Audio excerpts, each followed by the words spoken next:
طاہر بھائی، آخر اس بھیڑیے نے بلی کو کیا نصیحت کی؟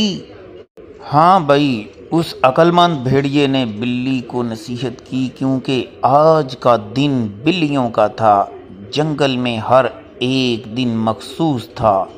سال کے جتنے دن ہیں وہ کسی نہ کسی جانور کے لیے مخصوص ہیں۔ تو اس جنگلی بھیڑیا جو کہ بڑا ہی عقل مند تھا، بادشاہ نے اس کی یہ ذمہ داری لگائی تھی کہ وہ سارے جنگل کے جانوروں کو تعلیم و تربیت دیا کرے۔ تو لہٰذا آج کا دن بلیوں کا تھا۔ جتنے بھی جنگل میں بلیاں تھیں ان میں سے ایک نمائندہ بلی جو بڑی ہی سمجھدار تھی، اس کو بھیڑیے کے پاس بھیجا گیا کہ وہ اس عقل مند بھیڑیے سے کوئی خاص تعلیم اور تربیت کی بات لے کے آئے۔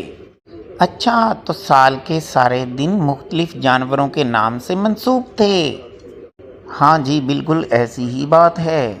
لہٰذا اس دفعہ جب بلی اس عقل مند بھیڑیے کے پاس آئی تو بھیڑیے نے اسے خوش آمدید کہا اور کہا کہ اتنی بارش میں بھی تم گرج چمک کی فکر کیے بغیر یہاں تعلیم لینے کے لیے آئی ہو، تو یہ میں تمہاری اس خوبی کو پہچانتا ہوں۔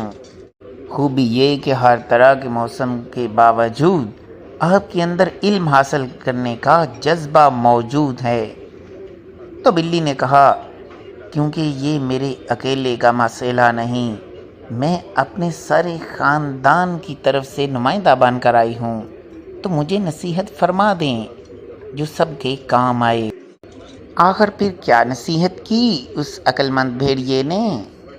اس عقل مند بھیڑیے نے بلی کو زندگی بدل دینے والی نصیحت کی اور جلال الدین رومی کا ایک قول سمجھایا، وہ یہ: دل ایک آئینہ ہے، اگر وہ بدی سے پاک ہے تو اس میں خدا بھی نظر آ سکتا ہے۔ بلی نے یہ نصیحت سنی تو بہت خوش ہوئی اور استاد محترم بھیڑیے کا شکریہ ادا کرتے ہوئے واپس جنگل میں لوٹ گئی۔ ارے واہ، کیا کمال نصیحت ہے! واقعی دل کو پاک صاف رکھنے سے بندہ اللہ کے قریب ہو جاتا ہے۔ آپ کا شکریہ، آپ نے ایک کہانی کے ذریعے مجھے زندگی کا ایک بہت ہی بڑا سبق سکھا دیا۔